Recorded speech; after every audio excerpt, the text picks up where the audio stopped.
Hello, c'est Anna et le soir. La question que je pose tout de suite, c'est pourriez-vous avoir une relation stable ensemble? Parce on peut s'aimer, on peut avoir envie d'être avec quelqu'un, et finalement, ça ne fonctionne pas. Et, euh, et est-ce que ce serait possible que ça fonctionne ici? Est-ce que vous pourriez avoir une relation stable avec cette personne? Est-ce que vous pourriez avoir une relation stable? Alors voilà les choix avec l'oracle du corbeau. Mettez sur pause si vous n'avez pas fait votre choix. Et moi je vais commencer avec le choix numéro 1. Alors c'est complètement improvisé parce que je viens de me dire que j'allais faire ça. Donc je ne sais pas ce que je vais faire. Alors, est-ce que vous pourriez avoir une relation stable ensemble? On va prendre 3 cartes de tarot. Déjà pour répondre à cette question, est-ce que vous pourriez avoir une relation stable ensemble? Non. Quelles seraient les difficultés que vous allez rencontrer ensemble? Qu'est-ce que vous rencontreriez comme difficulté si vous vouliez aller vers une relation stable ensemble? Quelles seraient les difficultés? Pour le choix numéro 1, quelles seraient les difficultés rencontrées? Alors déjà, on a un valet de coupe. Donc ici, on a de l'amour, mais c'est un amour qui est jeune. Et pour avoir une relation stable, il va falloir approfondir cet amour. Il y aura peut-être des difficultés d'équilibre, peut-être de justice. La justice, ça pourrait être aussi que l'autre est avec quelqu'un, donc ça poserait déjà une grosse difficulté pour avoir une relation stable. Le 10 d'épée, là je parle donc que des complications. Donc 10 d'épée, c'est quelqu'un... vous pouvez vous faire du mal en fait, l'un l'autre. Ou alors, il y a l'un des deux qui est peut-être en dépression, qui se relève de quelque chose de difficile. Et donc, pour l'instant, la relation stable n'est pas encore possible. Le 7 de denier nous dit que oui, vous pourriez peut-être avoir une relation stable, mais il faudrait faire preuve de patience et peut-être que la patience n'est pas votre fort. On va regarder maintenant. Quelles seraient les qualités ici que vous avez pour avoir une relation stable ensemble? Que vous avez l'un et l'autre. C'est une relation de couple. Quels sont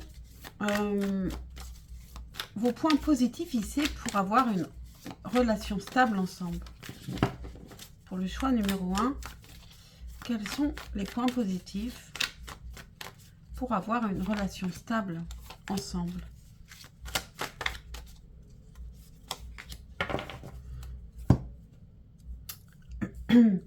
Alors, on a le 3 de bâton. Le 3 de bâton nous dit que peut-être, ce qui est positif, c'est que tous les deux, vous avez pu vous projeter pour avoir une relation stable. Donc, c'est déjà une envie ou bien vous regardez dans la même direction. Vous pouvez avoir un projet commun et regarder dans la même direction. C'est déjà quelque chose de très positif.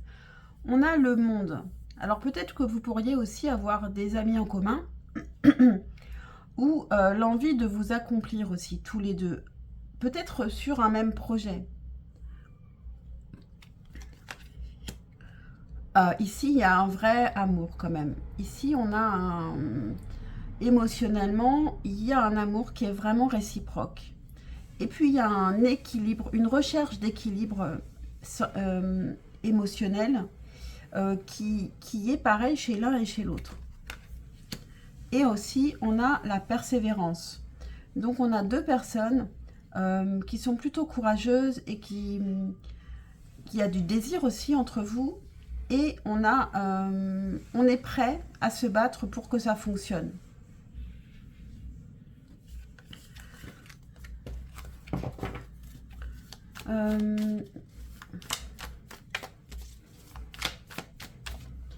À quoi faire attention? À quoi faire attention pour aller vers cette belle relation? À quoi devriez-vous faire attention? On a une carte qui est sortie. On a l'amour qui sort de l'œuf. Je ne vais pas la prendre parce qu'elle s'est retournée. À quoi devriez-vous faire attention?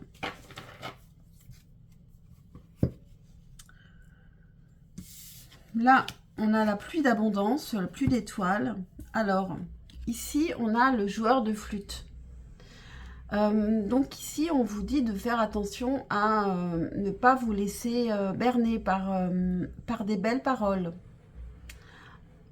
Ne pas suivre quelqu'un qui... quelqu'un qui va vous ensorceler. Attention de ne pas être dans quelque chose d'irréel. Restez bien dans la réalité, ici. Ici, il faut aussi que vous soyez sur un pied d'égalité tous les deux. Qu'il n'y ait pas un enfant, l'un qui est un peu insouciant et puis l'autre qui dirige aussi. Votre carte de choix, ben justement, on a la domination. Donc ça, je ne l'avais pas vu venir, mais on a un peu ça ici déjà. Et donc, on a la domination avec l'oracle. Donc, il y a peut-être un déséquilibre. Et on avait d'ailleurs la carte de la justice dans les inconvénients, les difficultés pour être ensemble, stable. Et donc, il y avait un problème d'équilibre dans le couple. Alors, domination. Comme tous les animaux, les corbeaux établissent une hiérarchie pour ce faire. Les plus forts affirment leur pouvoir. Cette carte indique que vous vous sentez peut-être contraint par quelqu'un ou encore qu'une situation stressante influence vos pensées et vos décisions. Peut-être vous estimez vous menacé par quelqu'un ou par une situation, ce qui cause des tensions en vous, car vous ne vous sentez pas en mesure de vous défendre ou de vous battre. La domination pourrait représenter un patron qui vous force à faire des heures supplémentaires, un partenaire qui choisit toujours le restaurant ou un ami qui refuse de perdre. Elle pourrait aussi signifier que vous avez besoin de prendre le contrôle. Du côté positif, la domination pourrait symboliser le pouvoir que vous avez sur une chose et votre capacité à contrôler une situation.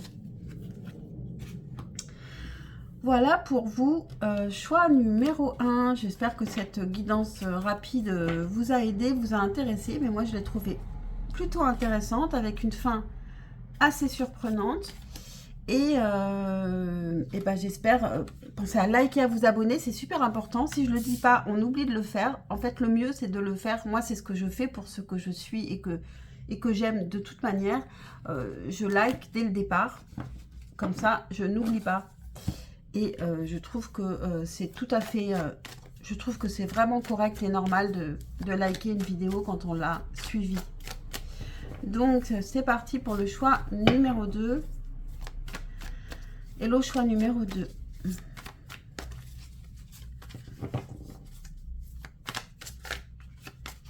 Quelles sont les difficultés pour être dans un équilibre avec cette personne, pour être dans une stabilité avec cette personne?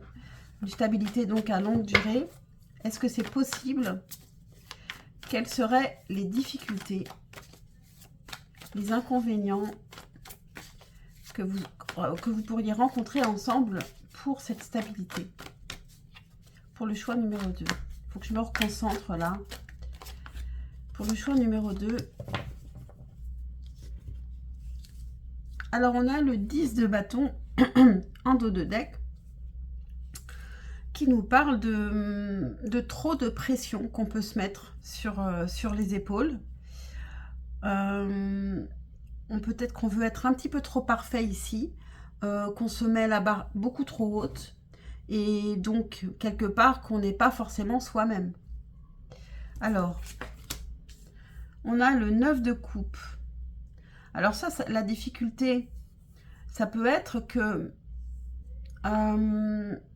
finalement, on est mieux seul qu'ensemble, parce qu'on se met beaucoup de pression ensemble.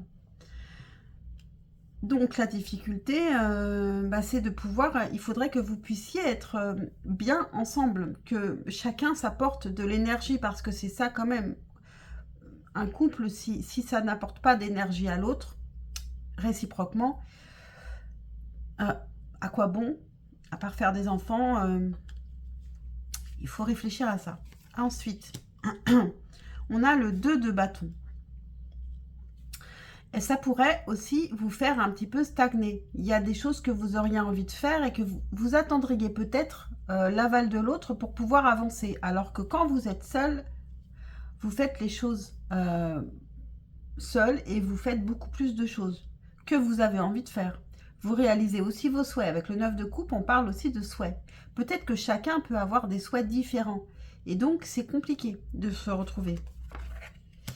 On a le 8 de bâton, donc un problème aussi de communication ensemble. Le 8 de bâton, c'est vraiment une bonne communication. Mais ici, c'est dans les inconvénients. Donc, problème de communication, peut-être aussi un problème sexuel, de désir. Non pas qu'il n'y aurait pas de désir, mais peut-être une difficulté à le montrer, je ne sais pas, à se lâcher, à lâcher prise aussi. Alors, on va regarder maintenant les avantages, les qualités que vous pouvez avoir chacun pour aller vers cette relation stable. Quelles sont les qualités qui feraient que vous pourriez aller vers cette relation stable? Pour le choix numéro 2, quelles sont les qualités que vous pourriez avoir pour aller vers cette relation?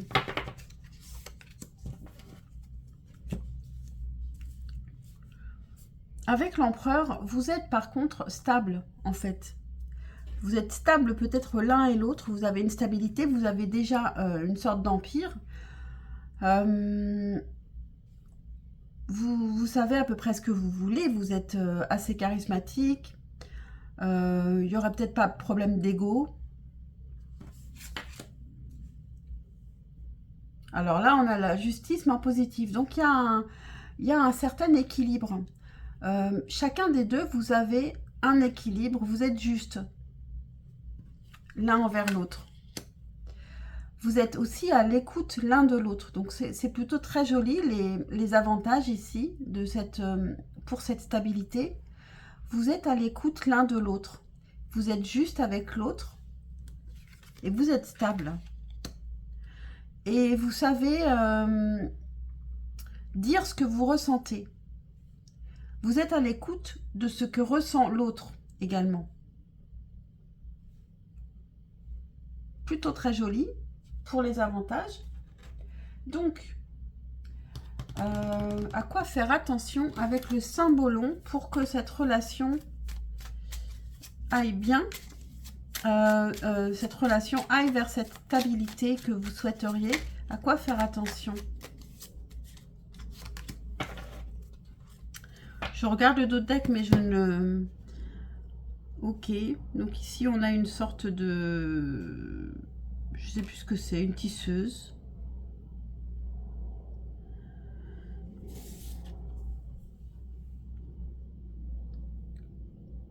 Alors ici on a des moines qui viennent donner de l'argent ou des trésors, des matières précieuses au temple. Et qui pensent que juste en donnant des choses précieuses, ils vont accéder à la sagesse, comme quand on va au paradis parce qu'on a fait ses prières. Et bien sûr, ça ne se passe pas comme ça. On n'achète pas ce genre de choses. Donc,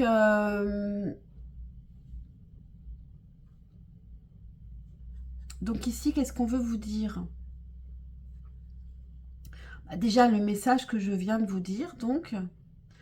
Mais donc, attention, l'amour ne s'achète pas. La stabilité ne s'achète pas. Il faut continuer à être dans cette écoute de l'autre. et ne pas chercher à l'acheter pour qu'il vous aime davantage, parce que bien sûr que ça ne fonctionne pas. Ça va faire plaisir forcément à l'autre de recevoir des cadeaux, mais ça ne changera pas ses sentiments de départ. Qu'il soit fort ou qu'il soit moins fort, ce n'est pas les trésors que vous allez lui donner qui vont changer quelque chose. Donc, votre carte de choix était exposition. Alors, c'est la première fois que je vois cette carte. C'est un nouvel oracle, donc je ne les connais pas toutes. Mais du coup, je ne sais pas. Exposition, ça veut dire qu'on s'expose à l'autre. Ici, c'est dans le positif. L'autre s'expose et vous l'écoutez. Et inversement. Donc ici, on a une exposition et j'ai l'impression que ça se passe plutôt bien. Mais on va voir. Exposition. Seul et sans protection, le jeune corbeau est vulnérable aux attaques. Cette carte pourrait signifier que vous avez été poussé sur le devant de la scène, ce qui n'est pas nécessairement une bonne chose. En conséquence, vous vous sentez peut-être sans défense et craignez la critique. L'exposition peut aussi indiquer une occasion qui s'ouvre à vous, sans grande opposition. Cette carte s'adresse aux sentiments qui font surface lorsqu'on se sent vulnérable. Êtes-vous prêt à vous jeter à l'eau? La critique vous bloque-t-elle? Quelles occasions avez-vous manqué par peur d'être mis en avant? L'exposition peut aussi vous inciter à examiner votre situation attentivement. Un point important s'éclaircit. Quelqu'un ou quelque chose pourrait commencer à exposer ses défauts ou ses faiblesses, et cette information se révélera peut-être bénéfique à l'avenir. Voilà pour vous, choix numéro 2. J'espère que cette guidance vous aura parlé, vous aura aidé. Pensez à liker et à vous abonner, c'est super important pour ma chaîne. Et ça me paraît assez correct de le faire. Et puis, je vous dis à très très vite pour un prochain tirage, je l'espère. Ciao, ciao. Et j'allais éteindre, mais non, je n'éteins pas. Et on va passer au choix numéro 3. Je mélange un peu avant. Ok, on a le pendu et le 5 de denier ici. Je pense qu'il y a quelqu'un, et j'ai un message pour vous. Il y a quelqu'un qui est bloqué parce que il a perdu confiance en lui. Alors, pour le choix numéro 3 et le choix numéro 3, c'est parti. Est-ce que vous pouvez aller vers une relation stable tous les deux? Alors, après, bien sûr, ça pourrait aussi parler du professionnel, pourquoi pas, mais enfin bon. Alors, est-ce que vous pouvez aller vers une relation stable? On va voir les points négatifs. D'abord, qu'est-ce qui vous empêcherait d'aller vers une relation stable? Quels sont les défauts dans votre relation qui pourraient vous empêcher d'aller vers cette relation stable? Pour le choix numéro 3, qu'est-ce qui vous empêcherait d'aller vers cette belle relation stable?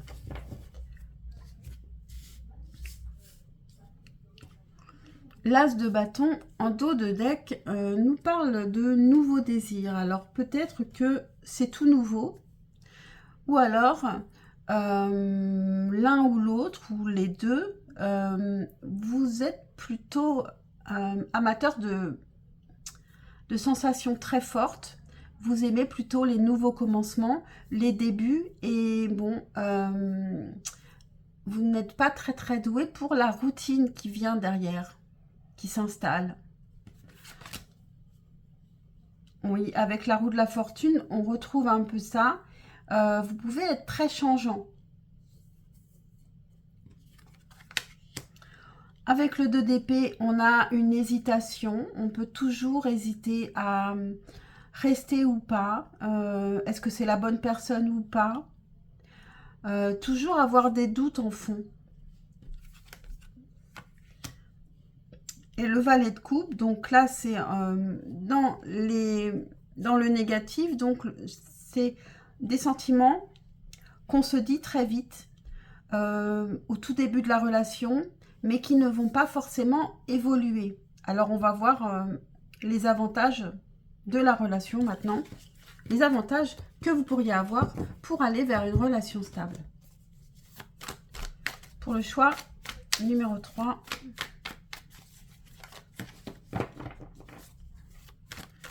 quels sont les avantages que vous avez? Quelles qualités avez-vous tous les deux, hein, pas vous tout seul, puisqu'ici on parle de couple. Quelles qualités pourriez-vous avoir ensemble pour aller vers cette relation stable? Pour le choix numéro 3, quelles qualités pouvez-vous avoir pour aller vers cette relation stable?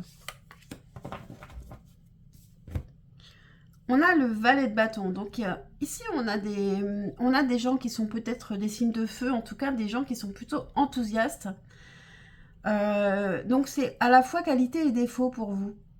Donc avec le valet de bâton, vous avez envie de vous aventurer. Alors vous pourriez vous aventurer toujours plus loin. Ce qu'il y a, c'est qu'il faut que chacun trouve toujours des nouvelles petites aventures dans la routine pour se donner envie de continuer. Mais en tout cas, en qualité, il y a l'enthousiasme. La jeunesse qui reste toujours. Il y a aussi, donc on a encore du bâton avec la reine de bâton. On sait un peu ce qu'on veut quand même. On a quand même envie, on a quand même des buts, des passions. Alors on peut partager des passions communes qui feraient qu'on pourrait être enthousiaste, pardon, pour longtemps. Et ça pourrait être cette stabilité, une stabilité mais dans la passion quand même. Alors c'est marrant parce qu'on a le 2 d'épée qui était aussi dans les négatifs. Évidemment, puisque le 2 d'épée, on peut hésiter entre rester et partir. Donc si on continue à hésiter tout le temps, eh ben on reste. Et on finit par être dans la stabilité. Mais bon, c'est quand même un petit peu gênant ce doute. C'est quelque chose qui peut être désagréable quand on ressent le doute chez l'autre. Et on a le 9 de coupe. Et ben ça c'est l'inverse dans le choix numéro 2, je crois. Donc ici, il est en positif. Donc en fait, vous vous apportez mutuellement de l'énergie et c'est pas étonnant. Vous vous apportez du bien-être tous les deux. Alors peut-être que vous avez vraiment, c'est grâce à cette passion commune qui vous nourrit l'un l'autre. Et aussi, le 9 de coupe, c'est comme si chacun avait le même souhait. C'est comme si chacun était le souhait exaucé de l'autre aussi. Donc c'est plutôt joli. À quoi faire attention ici pour aller vers cette belle relation? À quoi faire attention pour le choix numéro 3?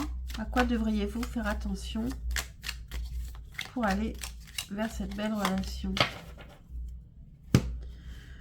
Alors en d'autres decks, on a les mariés qui vont au temple. Et justement, les mariés qui vont au temple, ça nous parle de la routine qui s'est installée et de repartir sur des nouvelles bases parce que de recommencer à zéro comme si on ne se connaissait pas. Et ici, c'est vrai que vous n'êtes pas du tout fait pour la routine. Vous êtes fait pour... il faut toujours qu'il y ait un fond de passion quand même dans cette histoire. Magnifique cette carte. Je ne sais pas si ça s'appelle le Graal. Pour moi, c'est un as de coupe.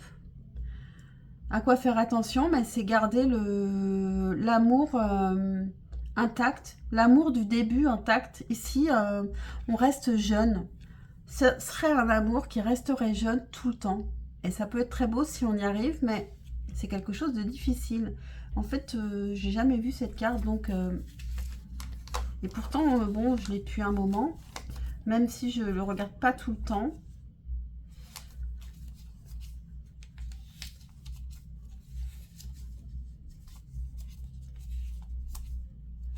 Alors, où est cette carte? Bah, c'est la dernière. C'est vraiment le Graal. Hein. Page 127. Le Graal, exactement. Et le titre est aussi question.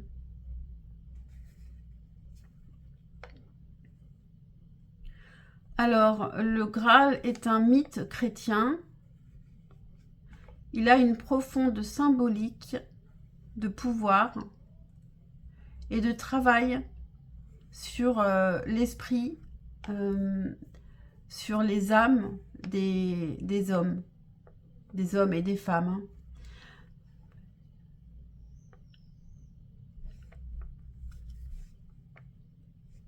Mais il ne peut pas être attrapé par l'intellect. C'est avec le cœur, en fait, le cœur, l'intuition, qu'on va trouver le Graal. Alors, qu'est-ce qu'elle nous dit, cette carte? Cette question que tu as juste posée ne peut pas être répondue. Alors, peut-être que la question, c'est est-ce qu'on pourrait avoir un couple stable? Peut-être qu'on ne peut pas y répondre. Est-ce que vous avez vraiment posé cette question? Il n'y a actuellement pas de réponse. C'est un fait. En sachant ça, vous pouvez rester calme. Voilà, donc c'est assez intéressant. Je ne sais pas si ça va vous parler ou. Et on va quand même regarder donc votre carte de choix. Et on a la carte 10, communauté. Communauté m'évoque encore une passion commune. Peut-être des amis communs, une passion commune. Surtout une passion commune. Quelque chose sur quoi vous vous retrouvez. Dans la ville où j'habite, Seattle, il y a 3 grands nichoirs. Le plus grand, je pense, se trouve sur le campus de l'Université de Washington. Chacun d'eux est une communauté, un sanctuaire, un endroit où les corbeaux peuvent se retirer le soir, où ils sont acceptés et protégés. Reposez-vous sur votre communauté. Appuyez-vous sur ceux avec qui vous vous sentez le plus serein pendant les périodes de stress. Lorsque vous tirez la carte de la communauté, voyez-la comme un encouragement à entrer en contact avec un groupe qui vous intéresse. Non seulement vous y trouverez de nouvelles opportunités, mais vous ferez aussi partie d'une communauté qui partage un objectif commun. Cette carte pourrait aussi indiquer qu'il vous serait utile d'examiner vos relations au sein d'un groupe ou d'une communauté spirituelle. Vos buts et vos valeurs sont-ils en adéquation avec la philosophie du groupe? Faites-vous partie de cette communauté uniquement par fidélité à votre passé? Même si votre participation est limitée et que vous vous sentez déconnecté, vous avez peut-être besoin de réfléchir à la philosophie de cette communauté avec laquelle vous ne sentez plus de connexion et de vérifier si elle influence encore vos décisions et votre perception des événements. Voilà pour vous, choix numéro 3, j'ai trouvé ça super passionnant. Et puis, pensez à liker et à vous abonner, c'est super important pour ma chaîne. Et ça me semble assez correct. Et puis, je vous dis à très très vite pour un prochain tirage. Ciao, ciao.